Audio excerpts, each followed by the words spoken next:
Good morning, and good morning.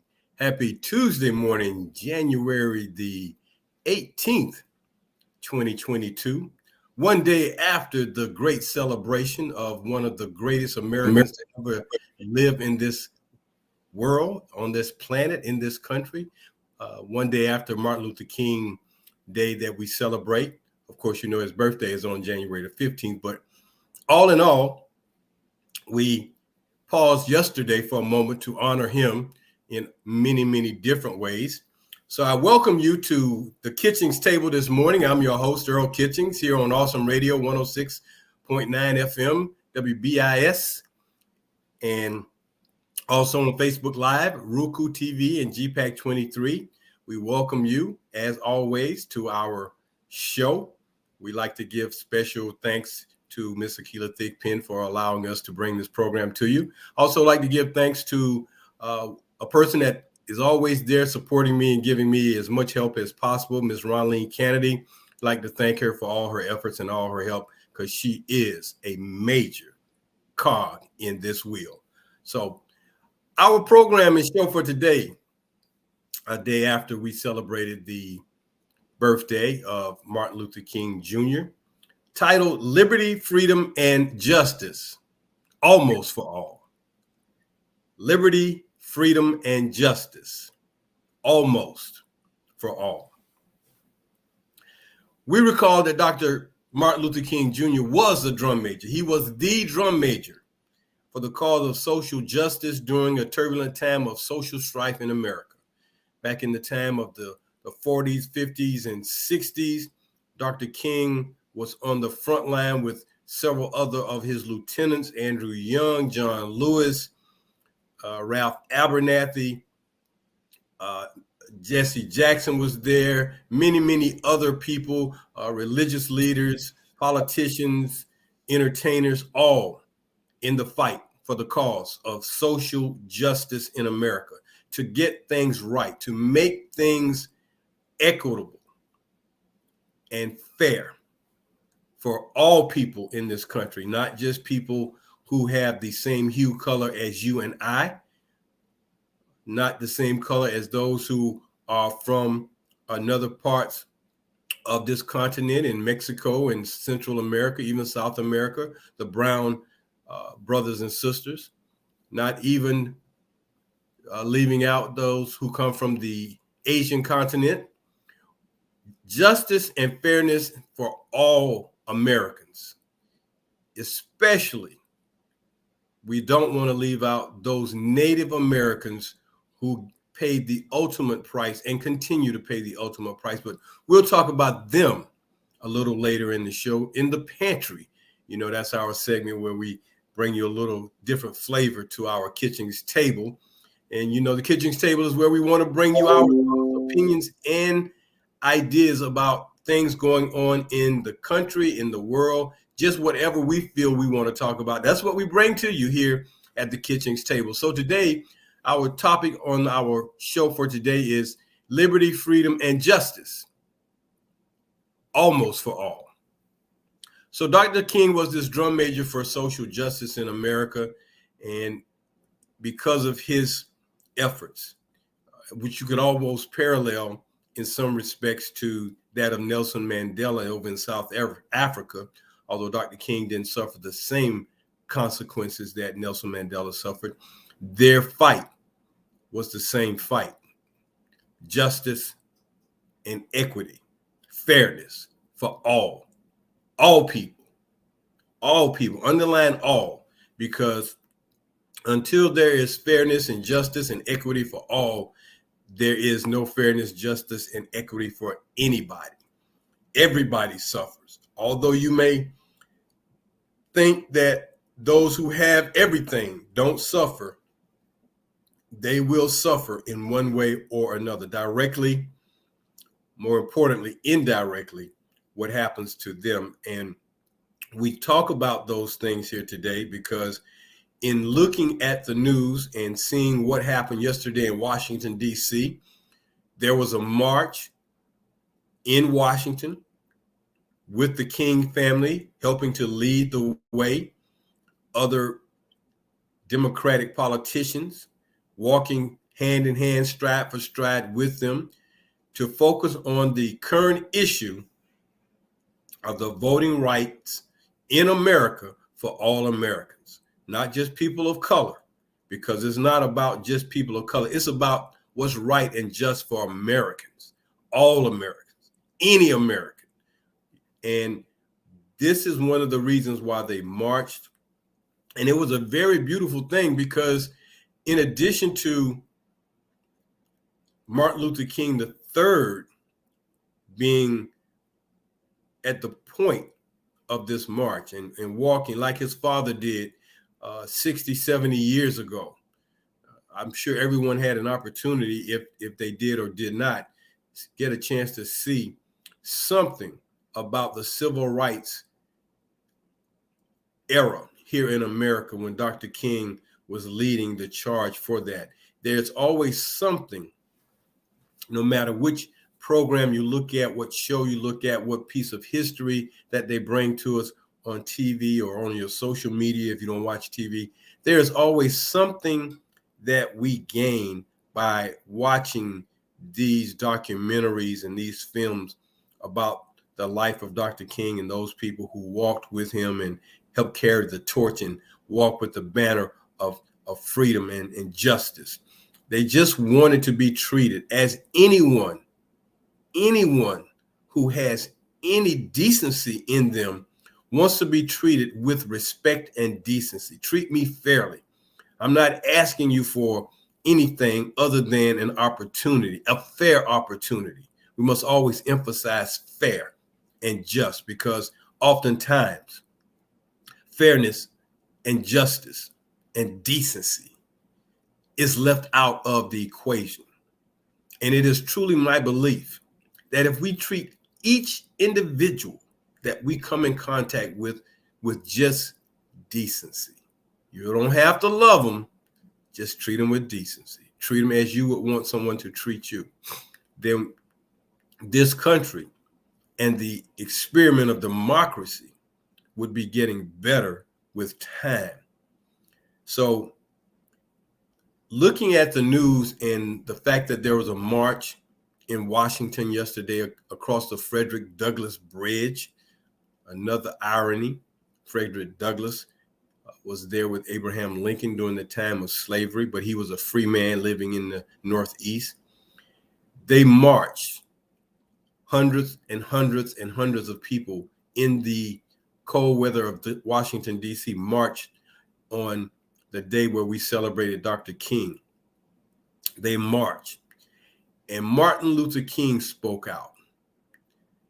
But I think the voice that will resonate for years to come, because I see her becoming a new soldier in this battle for justice and freedom in America, is Yvonne King, the granddaughter of Martin Luther King Jr., the daughter of Martin Luther King Jr., Martin Luther King III, the granddaughter, Yvonne King. And she had some poignant words, but I think the one thing she said that will resonate to those who legislate in our Congress, in our state legislatures, thing that should resonate.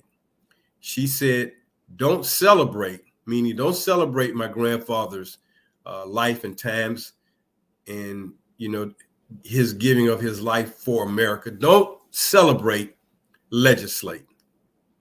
We need legislative leaders in Washington, D.C.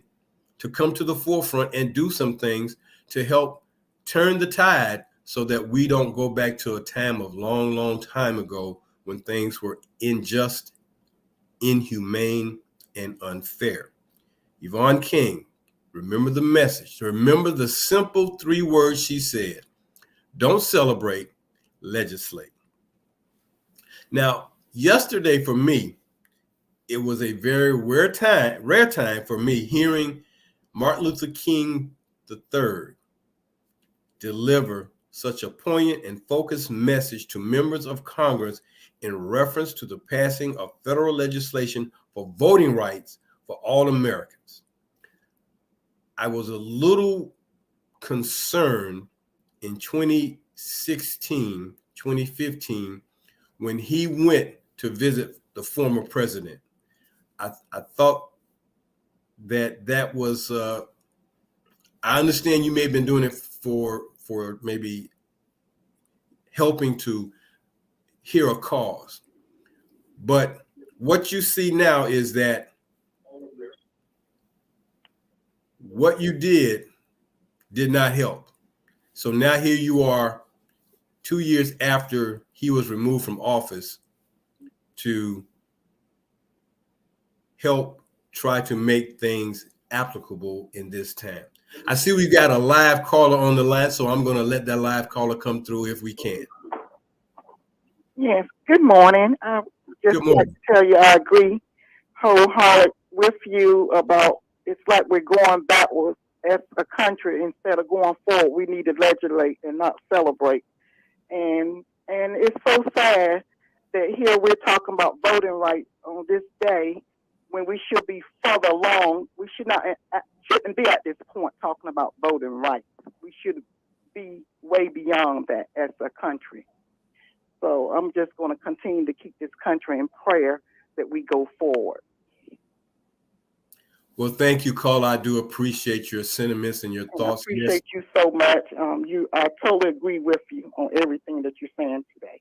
Thank you so much. Well, thank you for calling into the Kitchings Table here on Awesome Radio. I do thank you for listening. Have a blessed day. You too, ma'am. You have a blessed day too. Stay safe. That's what makes having conversations so important, because when you can touch individuals' minds and hearts and get to the reality of what they're feeling, we can have conversations. While it may seem that we are going backwards, and for all intent and purposes, this cycle, here we are 60 years later, back to the same thing that Dr. King was fighting for. Why are we at that point, you may ask? It's unfortunate that we have to go back to where he was trying to move us forward to. He said he saw the mountaintop, but he wouldn't get here with us. But as some people have said, well, Mark, you kind of left us at a time when we needed you more. I wonder what Dr. King would be saying now, today, 2022, about what we're dealing with now. His life was taken from us at a time when we needed him to continue to fight. However, like another man who walked this planet, who had disciples, who he left messages with in order to fight the good fight, we must continue to fight this fight. It's not a fight just for people of color. It's a fight for Americans. It's a fight for the salvation and the strength of this country to continue to fight forward and not let the people who want to oppress and minimize, cheat and lie and cheat, take this country back to a place where we don't want to be. We don't want to go back to those times and days of before Voting Rights Act and other civil rights things were passed for people of color.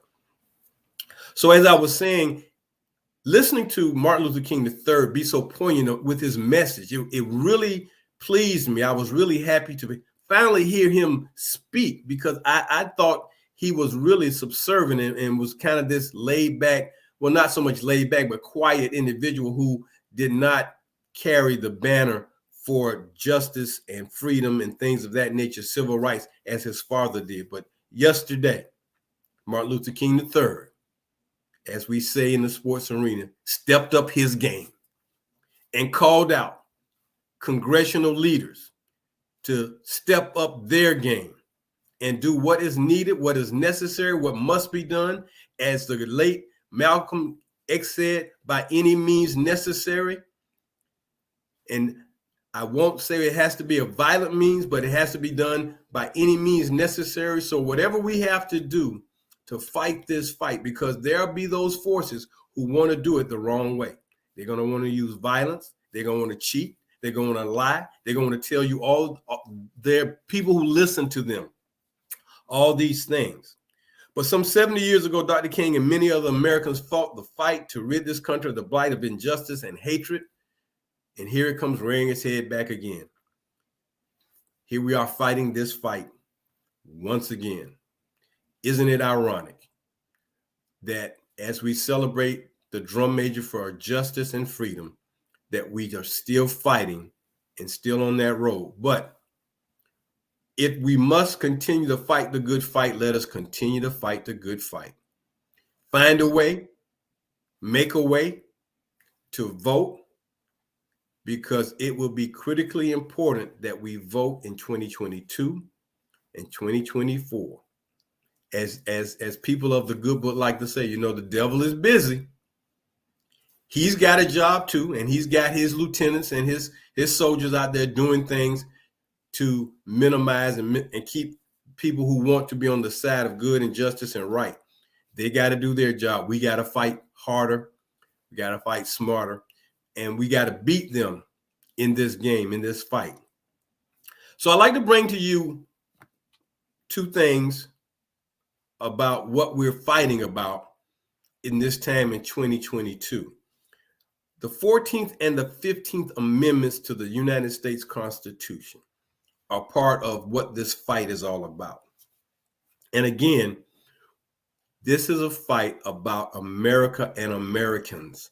This is not about people of color. People of color are just a conduit. We're just a conduit to this effort. We have to be that conduit. If we were not this conduit, where would this country be? We have done many things in this country to get it from the 1700s or 1619 till now. We still have to fight because folks don't want us to have a piece of America that we helped build and lost lives for. We're going to continue to fight, though. I'll say that. We're going to continue to fight. And as long as we got the good book and the man upstairs, God Almighty on our side, we're going to come out on top. We had to have a guy like a Donald Trump in order to wake us up and see what people are trying to do. Lie and cheat. I don't know if you're aware of how bad they want to win, but when you falsify federal documents, fraudulently falsified federal documents to say that someone who lost a vote, who lost in an election, won an election, when you go that far, when you continue to perpetrate something that is not real, not true, it's sad. And what's even sadder to me is every time I see a rally with the former president and I see people of color standing behind him wearing shirts that say Blacks for Trump, it hurts my heart. It breaks my heart because their ancestors, their family members lived and died so that they could have the right to stand behind Donald Trump and wear that T-shirt to support a man who, if he gets back in office, he's going to minimize people of color once again, not just black people, but black, brown, red, yellow. It doesn't matter to him.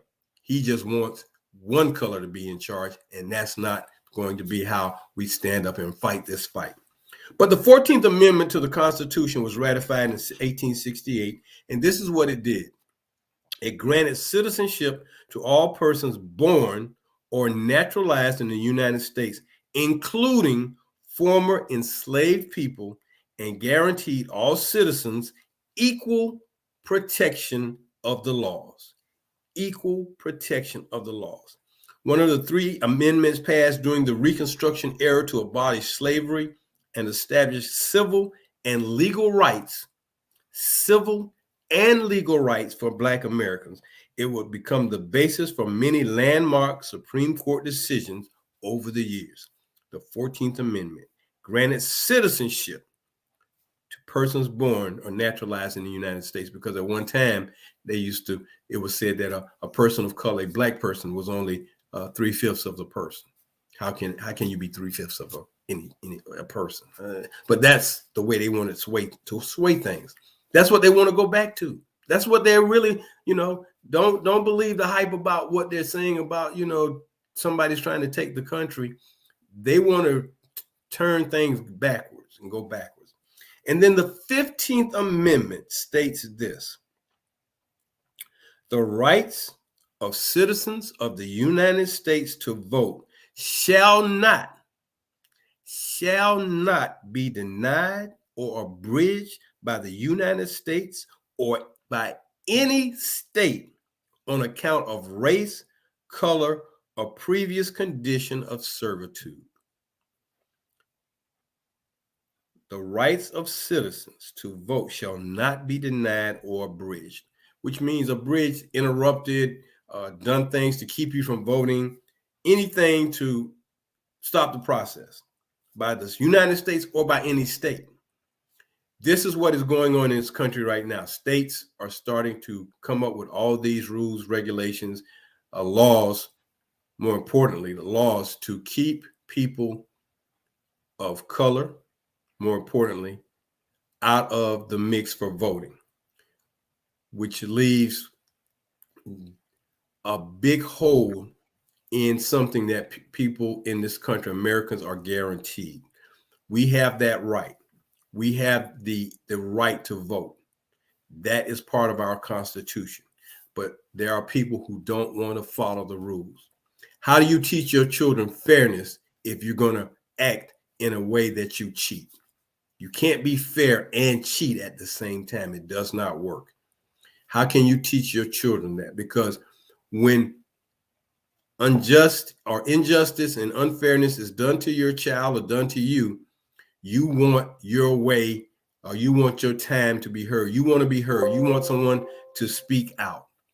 And that is what we're talking about in this day and time. So it is unfortunate that we have to deal with it from that perspective. And I'm sorry that we're dealing with it. So is this the new Civil War or just another day in the life of a new America? Is this the new Civil War or just another day in the life of a new America? That's the question we leave you with. But the message: don't celebrate, legislate. As we move on to our next portion of our show, we're here on Awesome Radio, 106.9 FM, Roku TV, GPAC, WBIS LP. Always welcome you to the Kitchings Table here on Tuesdays, and we are fortunate to have you here with us today. And we thank you for joining us today because we are truly happy to have you here. As we go to the pantry portion of our show, this deals with reservations and non-ownership. Reservations and non-ownership. And the reservation is not hotel reservations or reserving a room or something like that. The reservations are those plots of land where people, Native Americans live, and non-ownership. Native Americans constitute 2% of the U.S. population, which is right around 5 or 6 million people. They are still confined to segregated plots of land in this country called reservations. Reservations are still part of this country. Here in 2022, there are still Indian reservations. Yet they cannot and will not own 1 yard of land in these places where they live because of treaties signed and broken or not carried out by the laws in Congress of this land. These people live in these places and cannot own 1 plot, 1 yard, 1 inch of land. How would you feel if you could not own the land you lived on? How would you feel about that?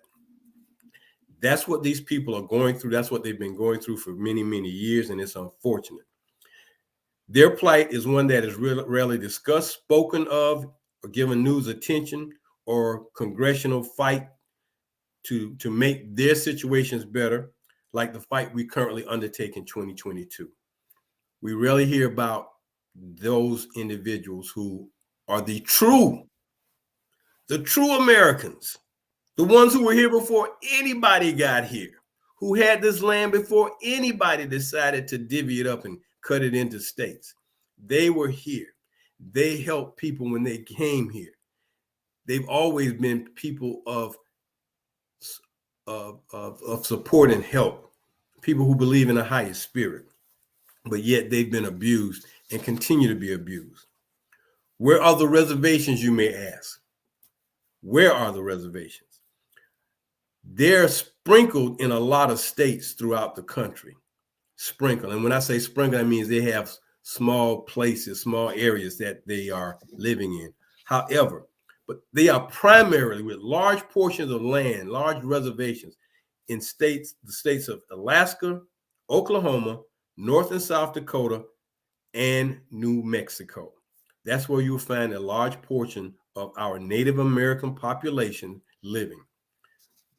And the original Americans who lived invisibly, in my opinion, on their former land, without many of the basic and daily comforts that many Americans of color have access to. They don't have homes. They have trailers. They have places that are probably places you wouldn't want to live. You don't see many of them in our neighborhoods, if at all.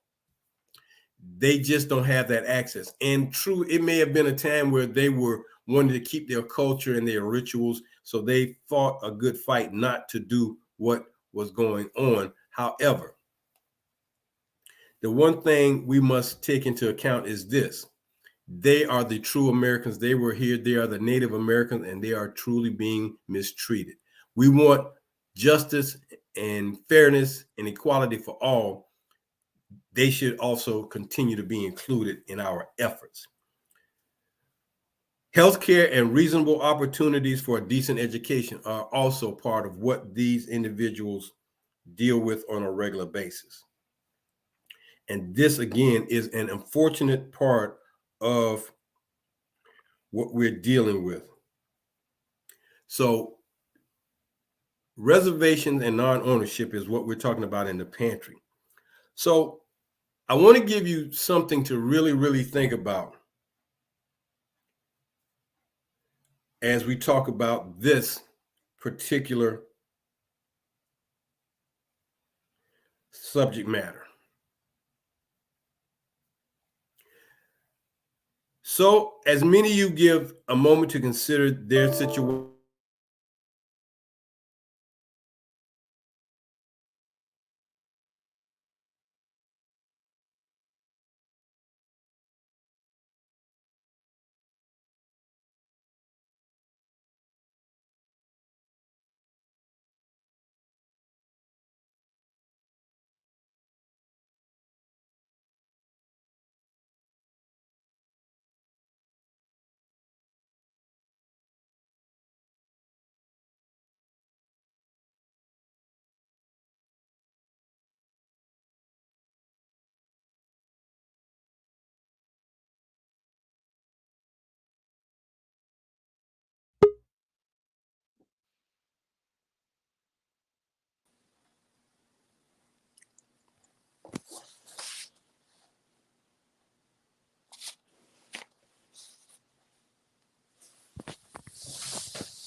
Thank you so much for listening and tuning in to the Kitchings Table with Earl Kitchings. He will resume the show in just a few moments. You're listening to Awesome Radio 106.9 on your FM dial. Don't forget to join us online at wbisawesomeradio.org. We are streaming live on our social media platforms right now. Download our mobile apps, the Google Play, the Apple, and the Alexa. To get us on Alexa, just say, Alexa, play Awesome Radio, Winterville, NC. And I do believe Earl Kitchings is back and is ready to take on the show on Awesome Radio. Earl Kitchings.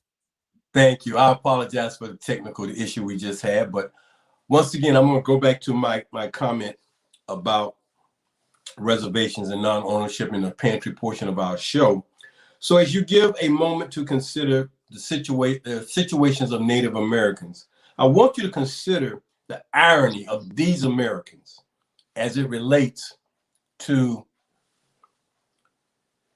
a sports industry that has used and highlighted the images, names, and rituals that these true Americans have been insulted by.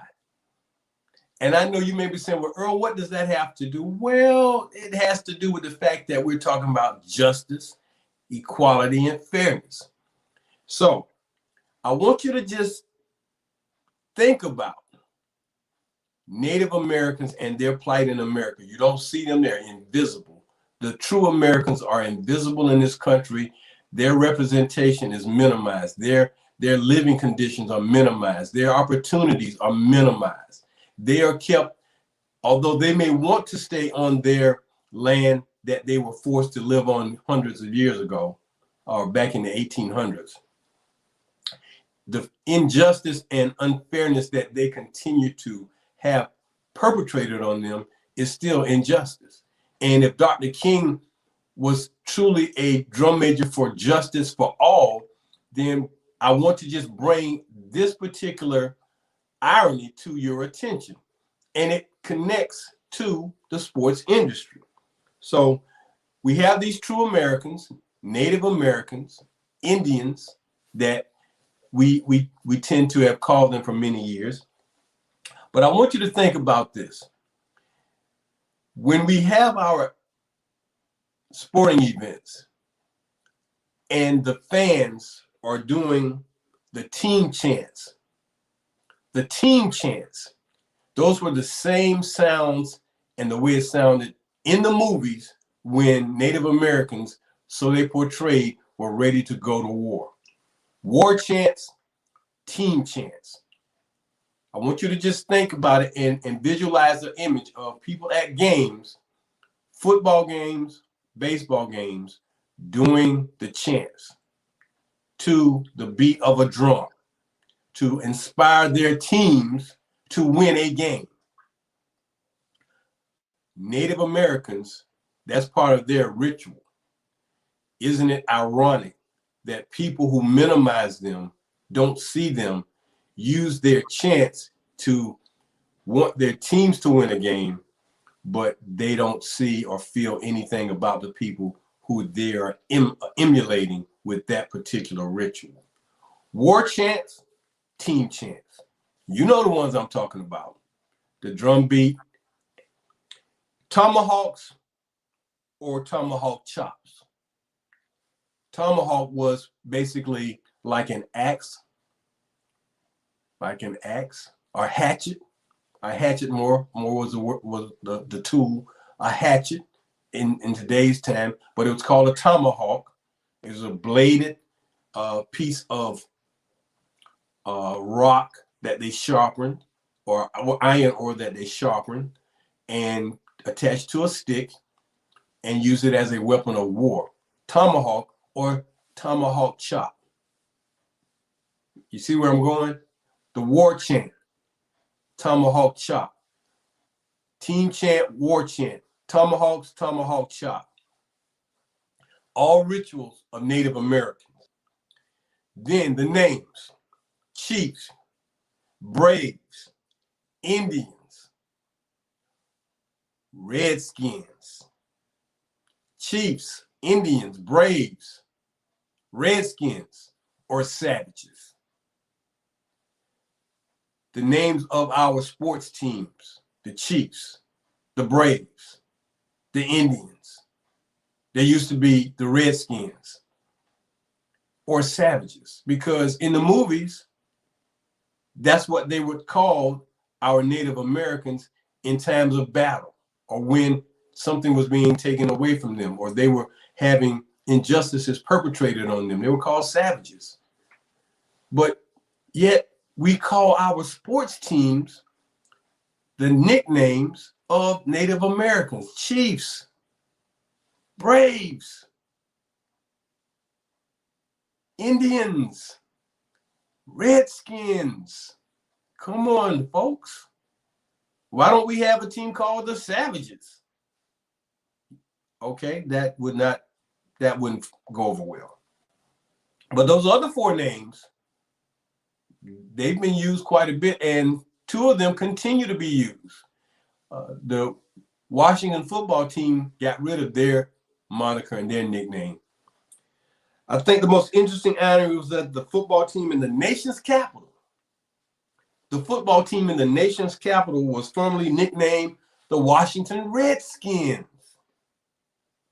But the real Redskin people were treated like perpetrators, yet their image, you remember the old logo on the helmets of the Redskins, right? Attire, the Washington Redskins football team once upon a time had a band. And that band would dress up in Native American attire with the chief headdress and march down the field playing the fight song for the Washington Redskins. And the rituals were easily embraced by their accusers. It's been easy to want to be the Chiefs, want to be the Braves, want to be the Redskins, want to be the Indians, want to do the tomahawk chop, want to do the war chants. The same people who you say were perpetrators, the accusers of these people, want to emulate them with their rituals and attire. And all this was done for the sake of money. So as much money as these teams make off their souvenirs and things of that nature, attire, whatever, the camaraderie and fun of the games. All this is part of why the accusers talk about, making money under the auspices of their teams having these names: money, camaraderie, and the fun of a game they have yet to be included in. Have you ever seen a Native American play in today's sports arenas? A game they've yet to be included in as players, let alone in office management. But yet, Chiefs, Braves, Indians, what used to be Redskins, are still used by our sports franchises and made money on a weekly, daily basis. But yet, the people who they emulate are treated unjustly and unfairly. They don't get any of the royalties from the things that people are utilizing from their rituals and their attire and their chants. But yet, people, go to bat for their teams, the Chiefs. Go to bat for their teams, the Braves. Go to bat for their teams, the Indians. The Redskins removed the name Redskins, so they're just the Washington Football Club. But up until then, the Washington Redskins. And here's one more further note of irony about the Washington Redskins. The Washington Redskins football team was the last NFL football team to integrate their football roster. So the hypocrisy of a team with the name Redskins and being the last one to integrate, why did it take so long for the name to be removed? The Redskins are no longer part of the Washington football team. However, the accusers emulate who they say were the persecuted. Interesting. So we get to our final segment of our show today. This is the Kitchings Table. I'm your host, Earl Kitchings, here on Awesome Radio, WBIS LP 106.9 FM, Facebook Live, Roku TV, and GPAC 23 all carry the Kitchings Table. And we're just so honored to be a part of the Awesome Radio family and bring you this show every Tuesday morning. Our topic today is justice, liberty, and what else? Fairness. Liberty, freedom, and justice, almost for all. And the pantry section just spoke about one part of the almost for all, because there has not been any true justice, freedom, and liberty for people of color.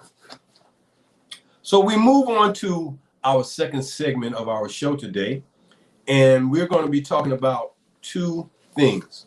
One would be the Voting Rights Act bill that is now on today, going to be brought before the Senate of the U.S. Congress for approval and passage because the House has already approved it, and the John R. Lewis Voting Rights Advancement Act of 2021.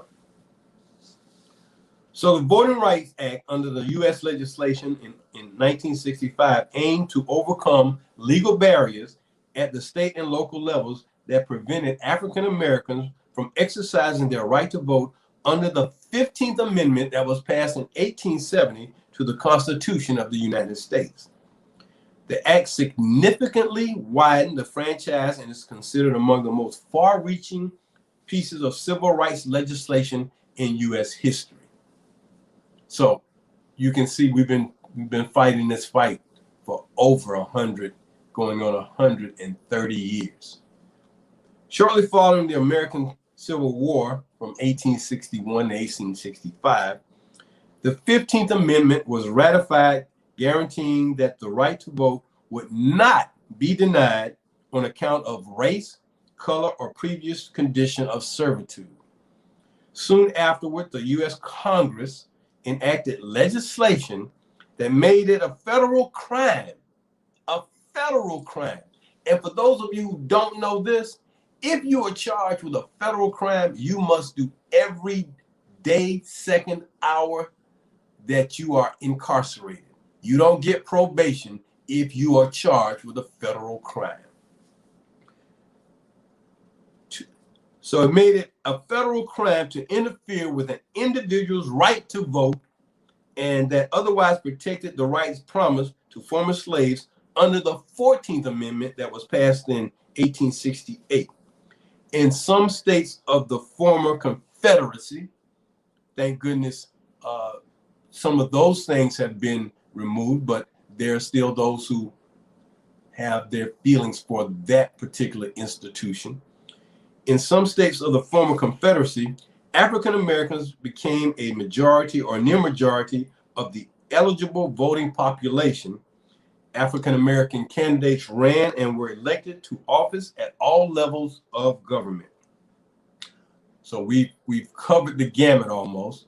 We've had a person of color to be the president. We now have a person of color to be the vice president. We have rarely had persons of color to be governors of the state, let alone lieutenant governors. We have had a few African American people to be lieutenant governors. Following the end of Reconstruction in 1877, the Supreme Court of the United States limited voting protection under federal legislation and intimidation and fraud. Does any of this sound like we're at 1877 in 2022? Does any of this sound familiar with what you're dealing with when you tune into the news and look at our news shows each and every day? The Supreme Court of the United States limited voting protections under federal legislation, and intimidation and fraud were employed by white leaders to reduce voter registration and turnout among African Americans. As whites came to dominate state legislatures once again, legislation was used to strictly circumscribe the right of African Americans to vote. Poll taxes, literacy tests, grandfather clauses in white-only primaries, and other measures disproportionately disqualified African Americans from voting. This is what's going on now. This is what states are doing now. They're wanting to bring all these things back into play. The result was that by the early 20th century, nearly all African Americans were disenfranchised. They are wanting to disenfranchise people of color, African Americans, all over again. This is where we are.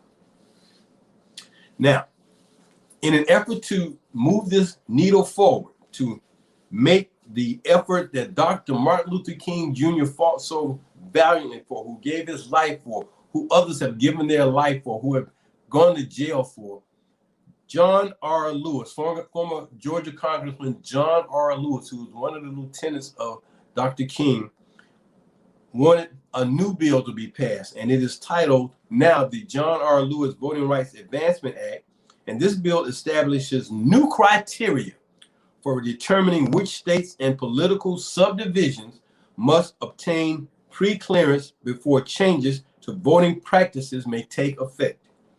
Pre-clearance is the process of receiving pre-approval from the Department of Justice or the U.S. District Court for the District of Columbia before making legal changes that would affect voting rights. Must obtain pre-clearance before changes to voting practices take effect. So before states can change things, they want this bill to be passed to minimize, eliminate the states from doing what they are doing already. A state and all of its political subdivisions shall be subject to pre-clearance of voting practice changes for a 10-year period if 15 or more voting right violations occurred in the state during the previous 25 years, 10 or more violations occurred during the previous 25 years, at least one of which was committed by the state itself, and 3 or more violations occurred during the previous 25 years, and the state administrators the election. A political subdivision as a separate unit shall also be subject to pre-clearance for a 10-year period if 3 or more voting rights violations occurred during the previous 25 years. States and political subdivisions that meet certain thresholds regarding minority groups must pre-clear covered practices before implementation, such as changes to methods of election and redistricting. Redistricting, gerrymandering is all a part of the game that we are now dealing with. If they do not pass this bill in Congress, we will be going back to a time of long time ago. Further, states and political subdivisions must notify the public of changes to voting practices. The bill authorizes the Department of Justice to require states or political subdivisions to provide certain documents or answers to questions for enforcing voting rights. And finally, the bill also outlines factors courts must consider when hearing challenges to voting practices, such as the extent of any history of official voting discrimination in the states of political subdivision. All this to say that laws are being put in place now to disenfranchise African Americans. Things are being done now to minimize the fairness of elections. As I stated earlier, 5 states have had 5 groups of individuals call themselves the electors in the Electoral College as the official electors to submit the official Electoral College votes to Congress for certification. They have fraudulently made these documents up, signed their names to them with their signatures, sent them to Congress, and for the also putting them in the documents, the official documents of our country. These people, when they talk about stealing the vote, they are legally, by a fraudulent manner, trying to take the vote or return the vote back to before President Biden was elected by a margin of over 5 million people. This is what's going on. This is what's happening in the next 2 to 4 years, or the next 2 years rather. This is why things are getting very, very tense right now. People are wanting to cheat and lie and cheat so that they can remain in control because they feel that the America as they would like to know it, as they would prefer to have it, is being taken away from them. Fairness, justice, and equality. Our topic and title of our show today was Liberty, Freedom, and Justice. Almost for all. People of color are now pressed to the wall as to how we're going to make it through this time in American history. Congress, it's time for you to step up and do your job. We must have more rights for all people to vote. Every American in this country should not have to deal with and be subjected to people wanting to disenfranchise them and take away their rights to vote in free and fair elections. I'm Earl Kitchings. This is the Kitchings Table. Join us every Tuesday morning at 10 a.m. here on Awesome Radio, WBISLP 106.9, also on Facebook Live. And we welcome you to join us next Tuesday morning at this time for another edition of the Kitchings Table. Until then, stay safe and remember this: don't celebrate, legislate. Have a good day, America. Talk to you soon.